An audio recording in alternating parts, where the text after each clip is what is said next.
Hi guys, and welcome back to another episode of the Wealth Collective podcast. I'm one of your hosts, Zac Masters, and as always, I'm joined by my other co-host, Pete Pennicott. Pete, welcome.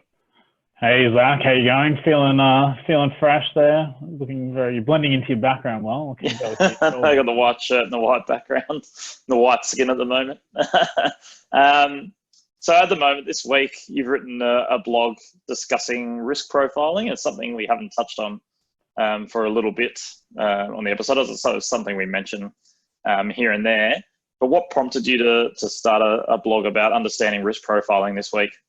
Yeah, I think people have had their resolve tested in recent times. There's been a lot of volatility. People's superannuation balances, investment portfolio balances have all come under significant stress, to put it mildly. And if you've been paying attention, potentially it's driving a lot of, I think, bad behavior from an investment perspective. So and we're seeing this a lot of, like ASIC's released a study saying sort of the amount of trades and investment accounts being opened up sort of in excess of 300% increase. Warning out, didn't they, this week? Yeah, so it's that hit home that there's probably like fear and greed are really taking grip of people's investment decisions, and that's dangerous. That leads to poor investment performance, and ultimately, if people do that and have a bad experience, and it potentially scars them and stops them from investing their money in the future, and then ultimately they're going to have less wealth, probably more reliance on Centrelink and those sort of things, and not potentially reach their goals. So I think if you can get this right, it's one of the core tenets and core sort of foundations of building an investment portfolio that is not going to leave you sick and losing sleep at night. Definitely. So we've got a few slides that we're going to go through. For those of you that just normally listen to the audio, we're recording via Zoom today, and hopefully going to be chucking this up on YouTube. So make sure you have a look and subscribe, chuck us a follow. But we've got the slides up there. Now, the main part is, so let's start off with, why is risk profiling so important for you as an advisor? So I think it sets the tone for a really robust conversation. If you're not addressing risk early on and framing that investments come with risk, there's a reason you get paid a return above the risk-free rate, and it's because there's volatility and there's risk involved. So we need to sort of address that early in the piece and have a really frank and open conversation. And that's what it is. It's a conversation, because no questionnaire, no sort of computer system's going to be able to pick up all the nuances and really understand what you're comfortable with. And then that's the starting point. So then we can sort of go and try and build a portfolio that's fit for purpose, and it's fit for you and your individual circumstances. So that's why I think from a starting point, it's there. And I enjoy those conversations, because it's a good chance to have a chat. It's even when you're sort of dealing with couples, or if it's even a larger group, so it's a family investment. It's interesting to see the different dynamics, and generally, a lot of the time spouses have very, very different views of what risk is and what they're comfortable with. That's why it's important that each individual spouse has a different, or does their own risk profile as well, isn't it? Because sometimes people think, we'll just do one together, but they might have very different views. Yeah, look, it's fantastic. I love the human element of it. It's a bit of fun as well, and you get to have a few funny conversations that come off the background. There's obviously a few little personal anecdotes that no doubt come from this, about who was the bigger risk taker and why, and more of how they've applied that in their personal lives. So, now, when you're talking about risk profiles, it's kind of made up of three main things, isn't it? It's the risk tolerance, the risk required, and the risk capacity. Can you talk us through that a little bit more? Yeah, I think, bringing all these elements together is how you start to not just look at it as pure, what you're comfortable with, because that's only one part of the puzzle.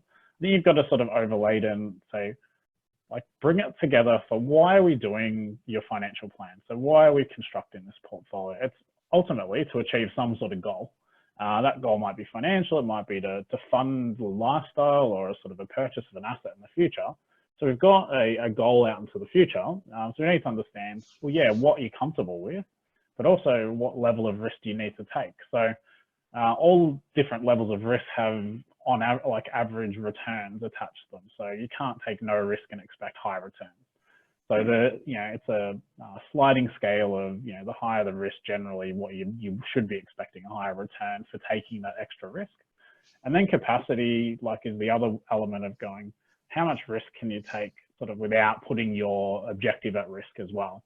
So all of these, like what you're comfortable with, what you need to take, and what how much you can take without, sort of putting at risk the actual objectives we're trying to achieve.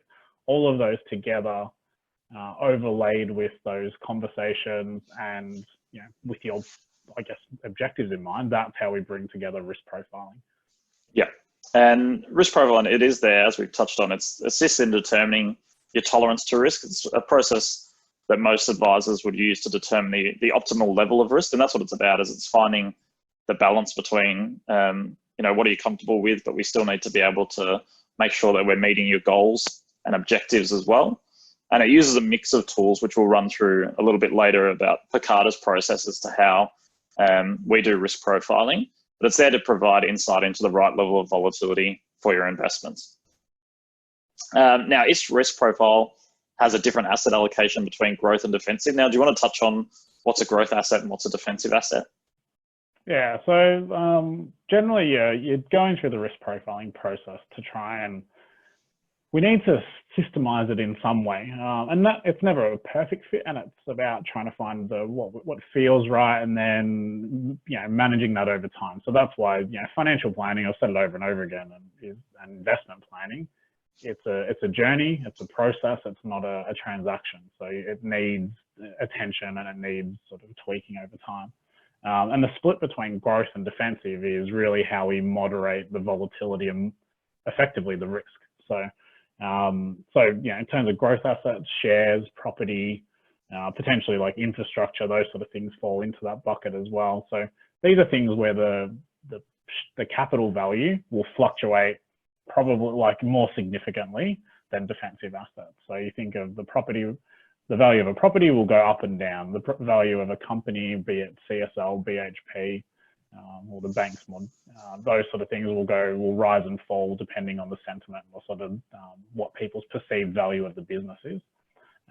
Defensive assets more traditionally are things like fixed income, bonds, term deposits, cash. So these are less volatile on the capital side, but they generally will be. So you can have very volatile periods with fixed interest as well, depending on what read on the label. But yeah, lower chance of capital loss, and generally more the return element is more income in nature. Yeah. And when we're talking about the asset allocations between growth and defensive, there are a few different risk profiles that we do use, and that's the way that we break down between how much is allocated to a growth asset and how much is allocated to a defensive. So do you want to run us through the 5 main types?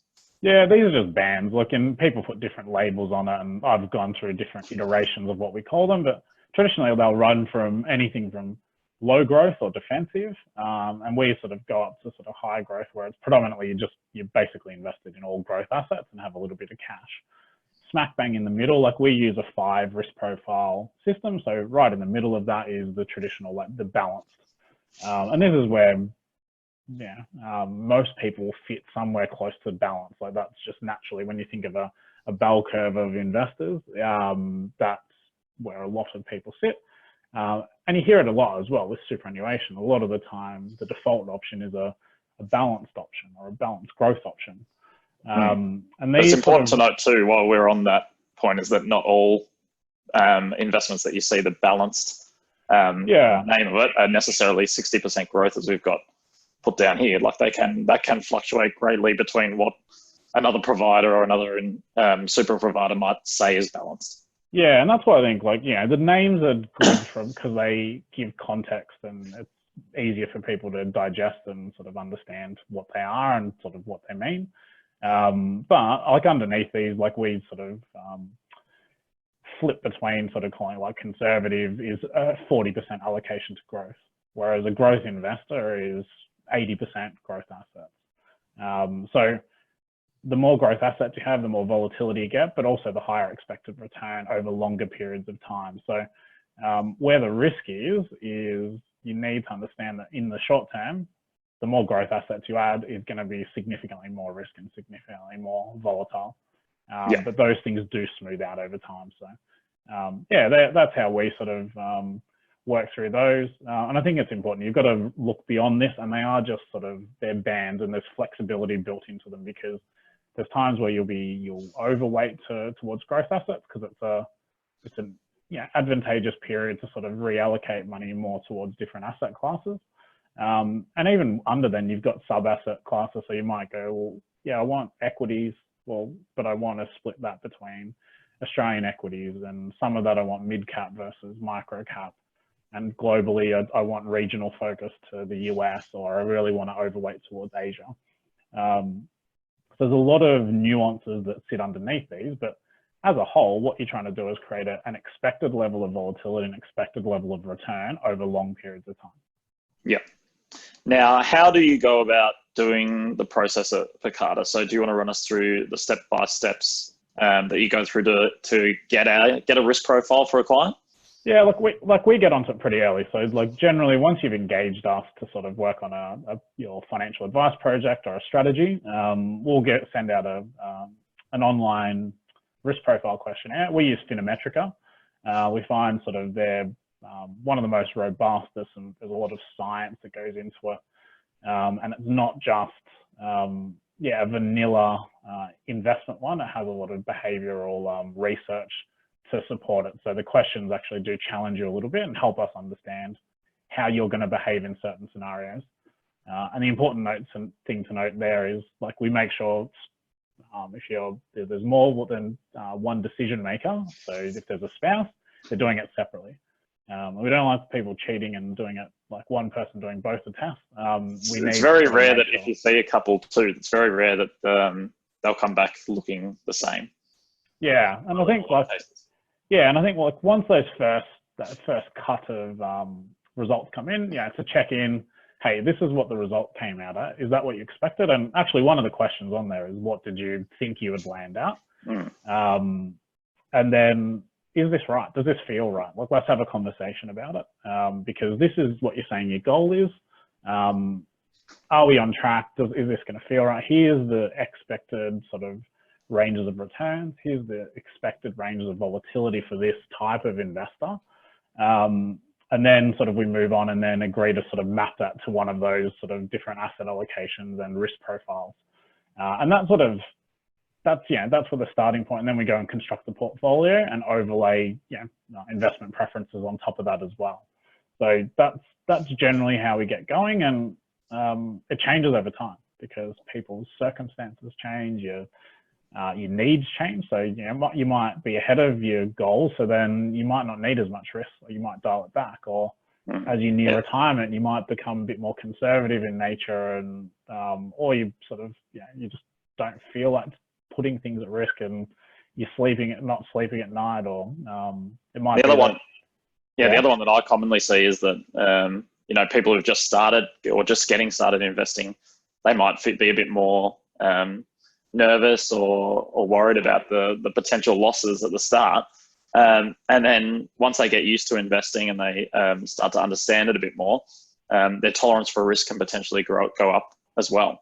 Knowledge gives you that. I think experience and knowledge, you get to know yourself a lot better. And it's not permanent. Like these market downturns, they're just a part of it. So the more you go through, you go, okay, you sort of steal a little bit more, your nerves a little bit better.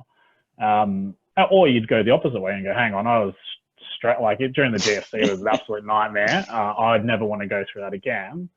And that's good as well. You just got to have awareness on who you are. There's no right risk profile for anyone. And sometimes you might need to recalibrate your goals and objectives because you're not prepared to take more risk.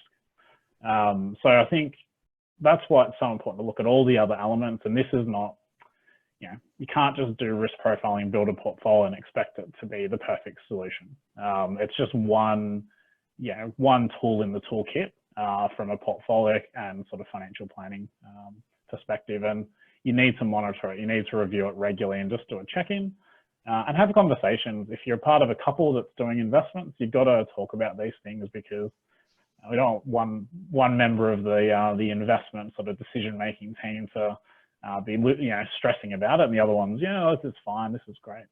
Yeah. Picturing that dog sitting there with the flames going around the coffee. With the mug, yeah.